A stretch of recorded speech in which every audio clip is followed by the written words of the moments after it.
Hello and welcome to this week's edition of the Green Wisdom Health Show. I'm Janet Lewis. And I'm Dr. Lewis. And we're here to give you a very informative show today. Hopefully we'll try to keep all this straight. It's going to be a bunch of information. And we hope all of you enjoy it. And we hope all of y'all are doing well out in Green Wisdom land. This show is going to be called Are Vitamins Just Expensive Urine?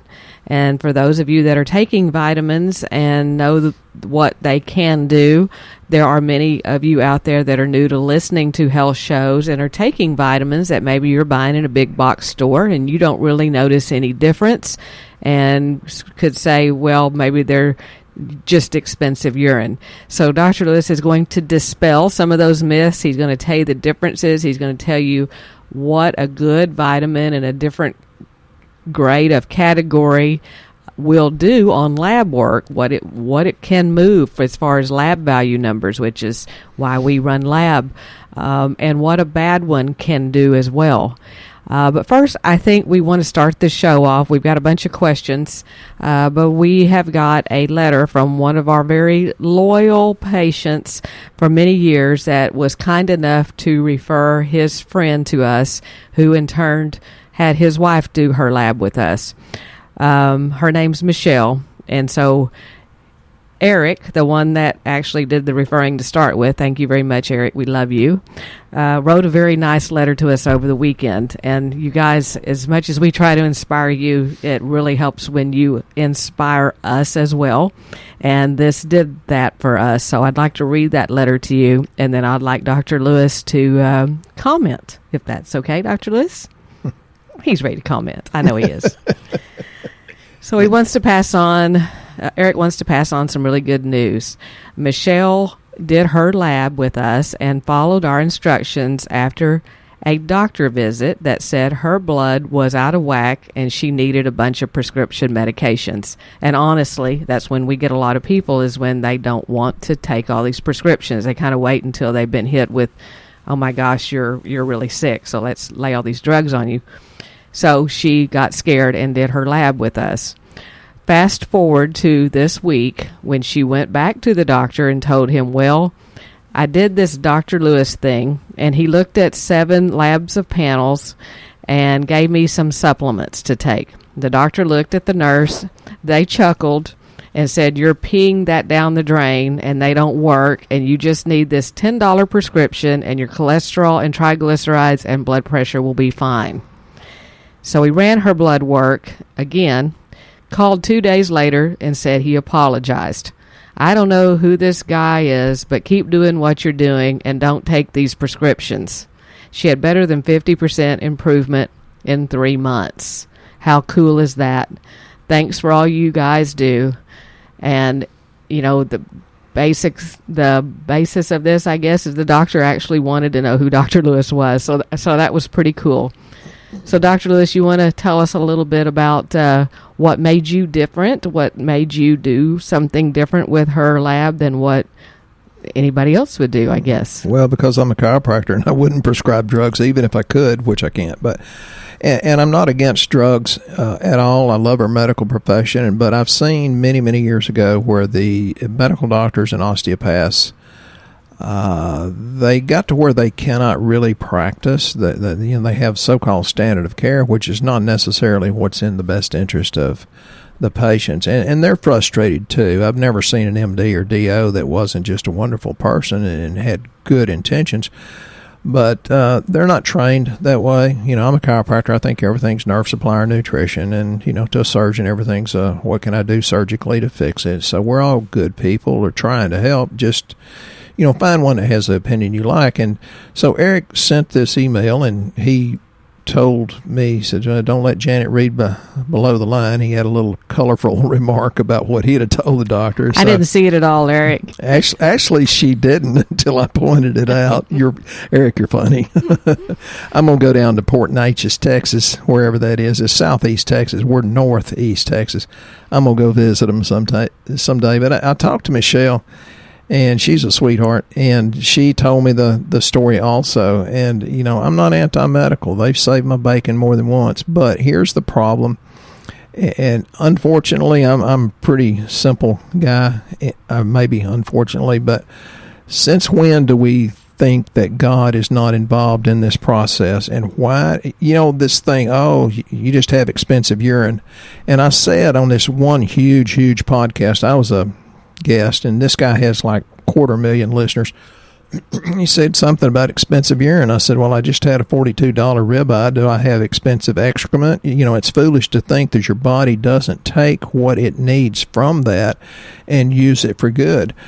You have to take vitamins. You have to take good ones. I've seen vitamins put out by famous doctors. You get famous by paying somebody 10 or 20 grand to write a book. Most of these books are not even written by the doctor. That's the only reason I could write a book, is have somebody do it better than me. But what happens is, or the reason why you need vitamins, and they have to be good ones. I've had a good wife and a bad wife. So, there's a difference in women. There's a difference in vitamins too. One of the things you have to realize, that God's in control and he works in your body, whatever you think God is. But North America is probably the most well-fed but undernourished people in history. The soil's been depleted of its nutrients at least for 100 years. And now we're saturating it with chemical fertilizers, pesticides, and it's kind of killed the microorganisms that allow the nutrients to get up into the plant itself. And then we're feeding minerally and enzyme and vitamin deficient food to our livestock, so they're not what they should be.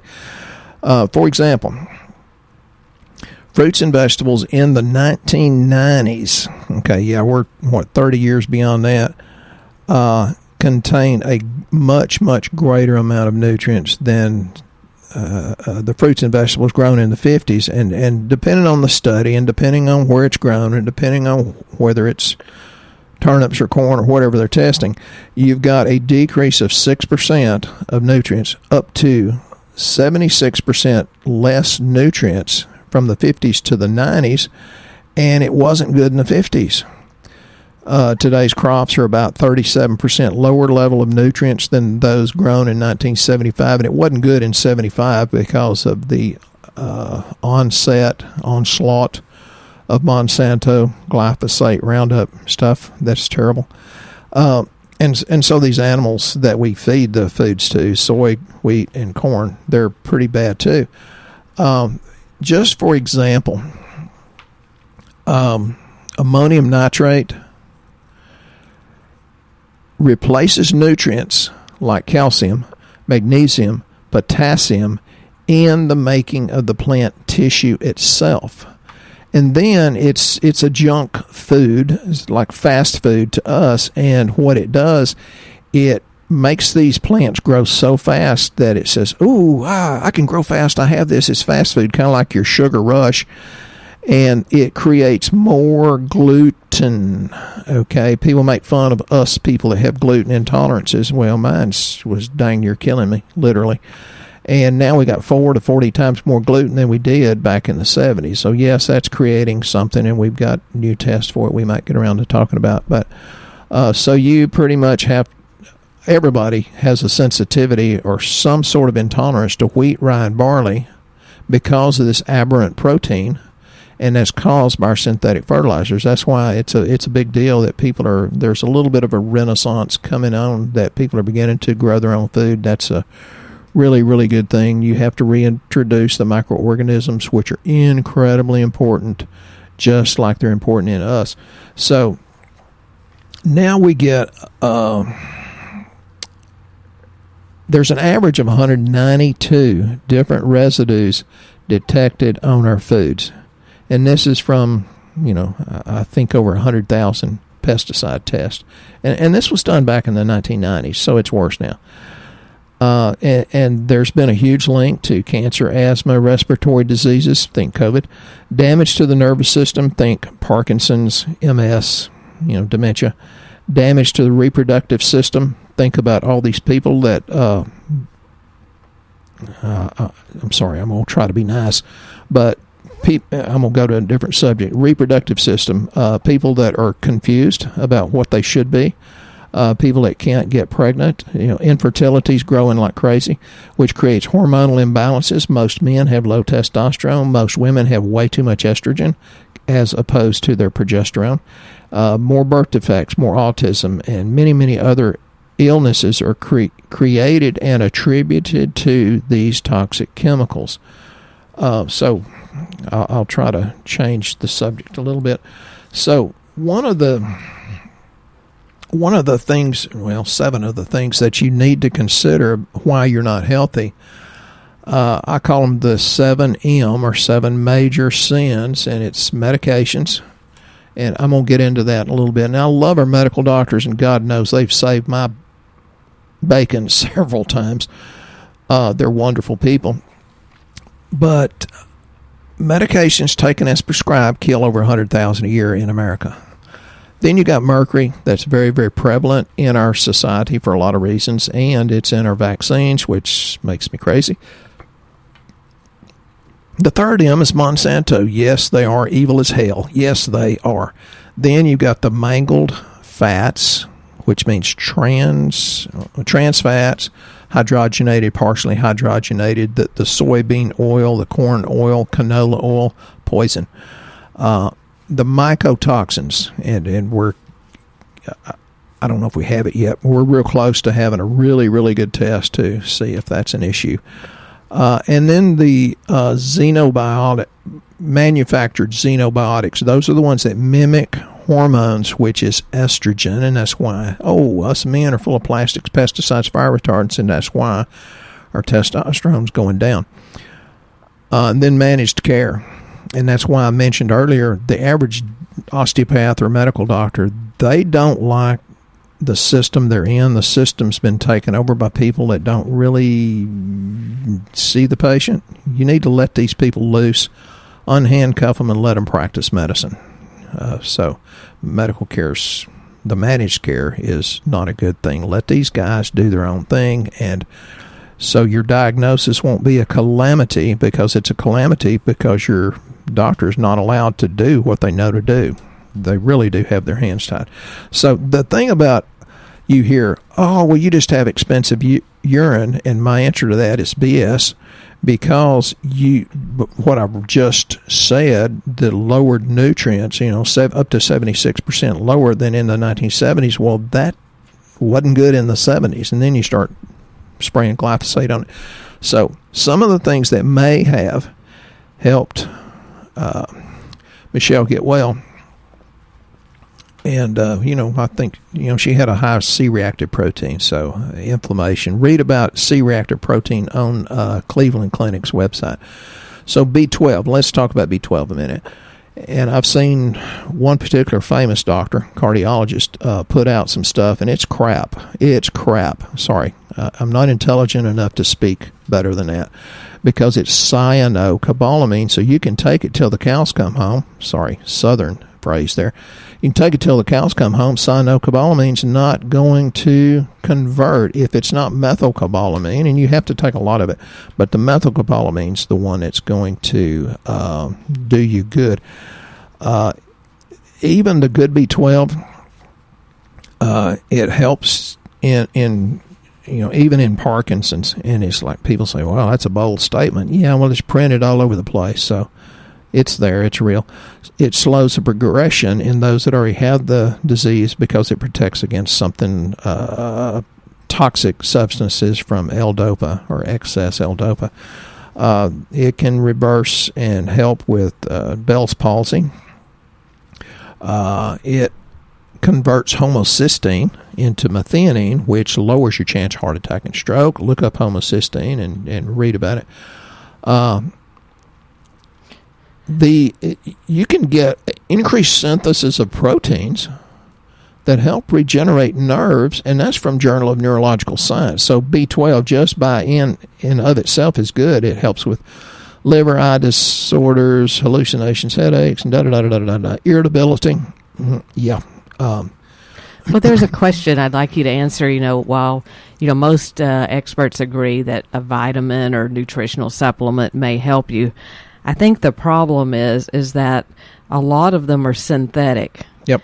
And I think that's what you're trying to describe. And you have a really good analogy for synthetic vitamins. So, like Dr. Liz is talking about B12 and different ones. What is a synthetic vitamin, and what should a person be looking for, I guess, when they're trying to pick something good? Oh, there's a lot of letters that some of the manufacturers put out there, like GMP, and you should have a third-party assay. The different companies that we shop from all have that, all the certification.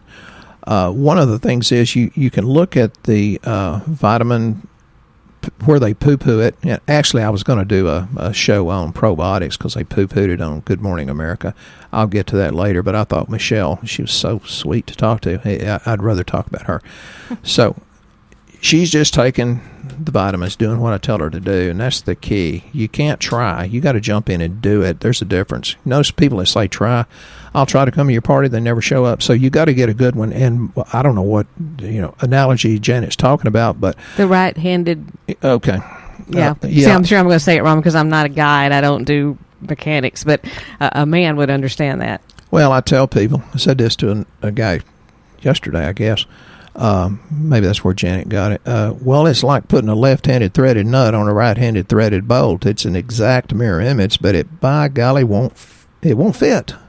So your body, when it's trying to take these in, doesn't really know how to break that down because and then it becomes toxic. It's not even giving you stuff. Then your body has to use extra energy, which most people have too much fatigue anyway, don't have the energy to spare. So then it does become expensive urine because you just spent money on a vitamin that didn't do anything because it went right through. Well, I'm a little bit of I don't know how to sugarcoat it. The only thing I know about sugarcoating is it's good on donuts. But I told a person one time, I said the most expensive vitamin in the world is the one the cheap one that doesn't work. And most of our stuff actually is less expensive than the junk on the market. But it's perception, folks. Find somebody you trust. Well, that's the difference, and that's what I wanted to talk about a little bit, too. You talked a little bit about looking for a company that has a reputable manufacturing process. When you go into a health food store, you may or may not find that. I guarantee you won't find the physician grade of it, but you can find a few of them out there that have a better manufacturing process than the others, but you don't know who they are unless you've done a whole bunch of research. And a great certification of a manufacturer, it costs that manufacturer a whole lot of money to have a third party come in and look at the raw materials on each batch. And not only the batch, which someone would say, oh, yeah, our batch was tested, but what about when it's sat there for a while? What does it do down the road? There are companies that are so reputable, which are some of the ones we use, that they actually have the material tested at different intervals. And that's what drives the cost up on some of the vitamins, is because they're having to pay a third party to come in, while these other people are selling them super cheap because they're taking these raw materials that are coming in and not checking for a lot of the sometimes things. Polluted and sometimes don't have enough of the active ingredient to make it work. Right. So you're going, hey, this is a great buy, and the reality of it is you are actually possibly putting in more toxins and you're not able to use it. One of the products I wanted you to talk about the difference, because we have this all the time. People will come in here and go, I want vitamin D, because most people realize from their doctors now that vitamin D is something a doctor will recommend. And you can get vitamin D, and vitamin D can make the blood work change on some people. Some of it's so bad, synthetic-wise, it don't even move it, even when somebody's taken 10,000 units of it. Well, most of them don't work. I've done the statistics on that. And then there's some that do. But are they absorbing that? And that's the kind of the deal when we tell somebody, when they're really low in D, we say, well, you need D3 plus K. Well, most people don't know what K even does, and they're going, why? It costs more. I want the cheap one, which... Okay, we always tell you that's kind of like, the whole thing is to get calcium into the arteries or get it circulating better, right? We circulate, but not deposited in the arteries. Right, deposit. You want it to be where you don't lose bone structure so bad. You want your calcium in there. So basically, that's like calcium coming into a hotel. Vitamin D is the bellhop or the door greeter that takes you and sticks you in the lobby of the hotel. But calcium does not know where to go. So K is the person that comes up to you and says, hey, let me take your luggage to your room. So he takes calcium to the right place that it needs to go. That's what K does. And without that, you're kind of missing the whole point, especially if you're osteoporotic, if you're middle aged. You're better off taking D3K2 at lower dose at 5,000 milligrams than trying to up your vitamin D to 10,000. And we're seeing a lot of people with labs that are just that they haven't done lab. They're just taking D because they know that's supposed to be good, but it's actually toxic at high levels, correct? Well, it can be. I've got a guy coming in today. His vitamin D level tested at 200, and it's like, oh, my God, I've never seen it that bad. It gets toxic at around 140, 150. Vitamin D is very important, and then the K2 also should be, and I know it works because I'm a coronary calcium score, and I'm glad some of you are getting that. That's really good.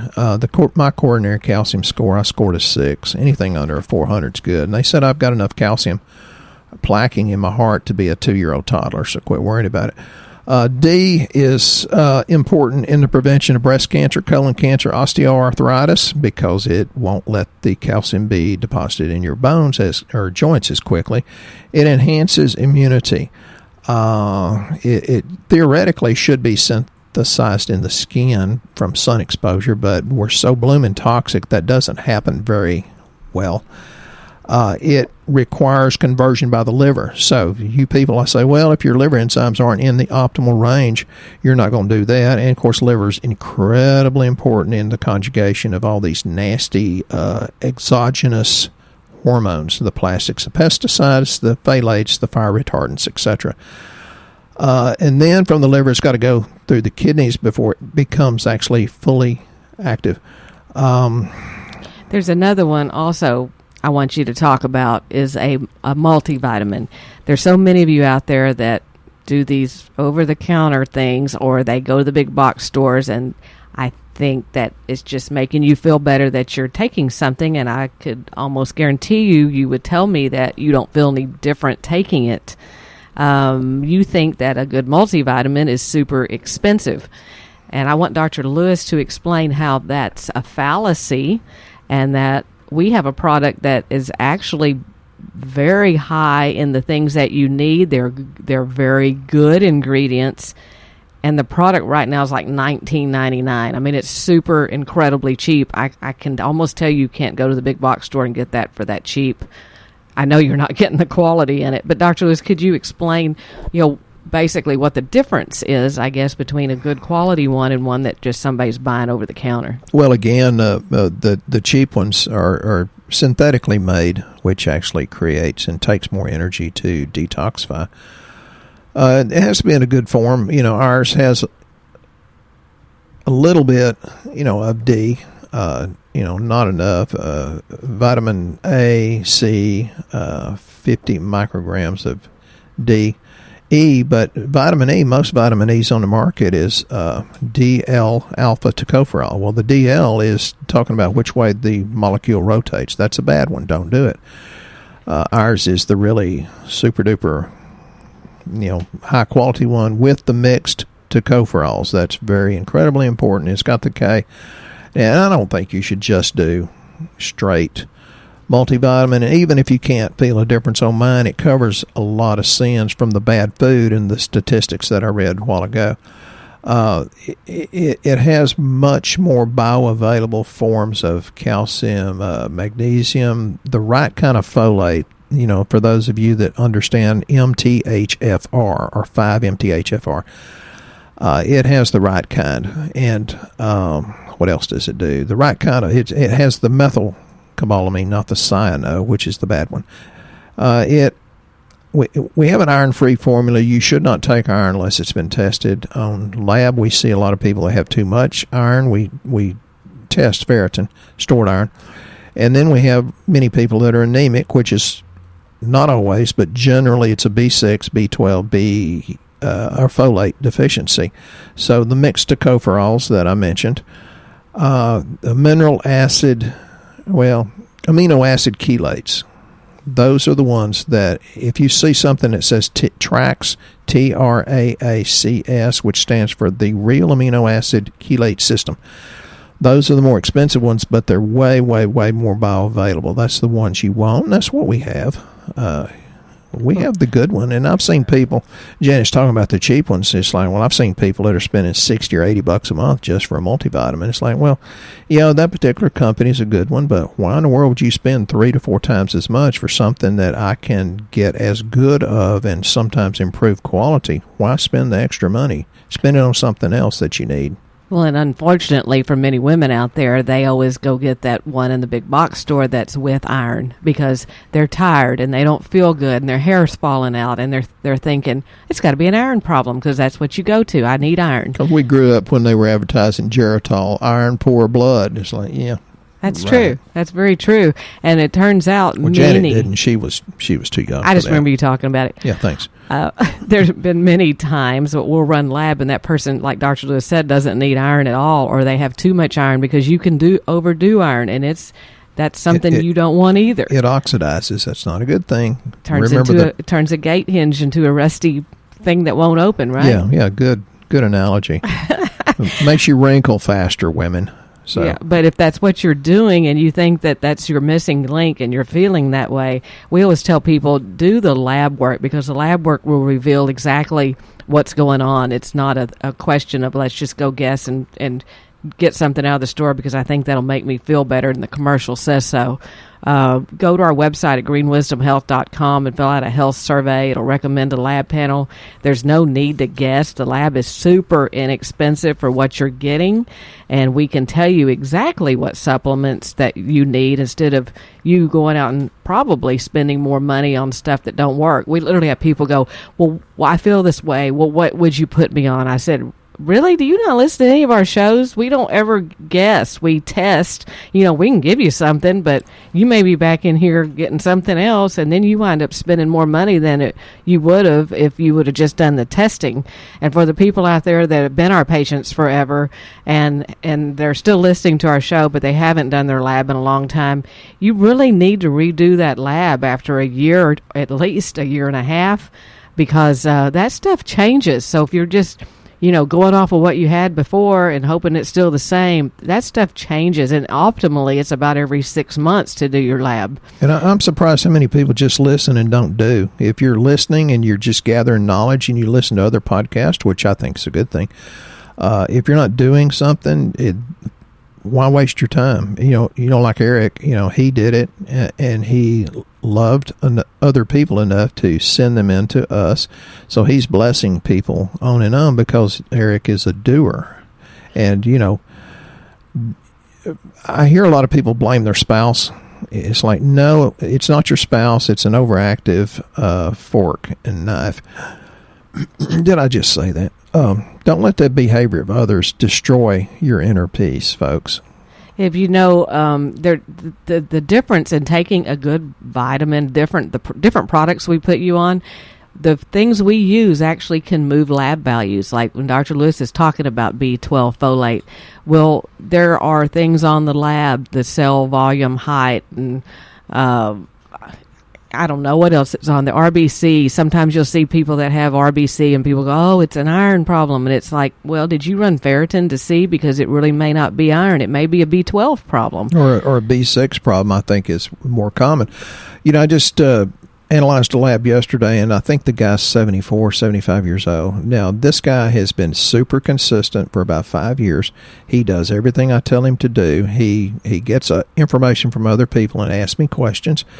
And, his lab at 74, whatever he is, looks better than the average 30-year-old. But it's the consistency, and the lab's never perfect. He's got one issue, but which I'm going to send him to his urologist about, but which, they do good work too. But it's consistency, folks. And we're seeing people every day drop like flies that are younger than us, and I don't think we're old yet.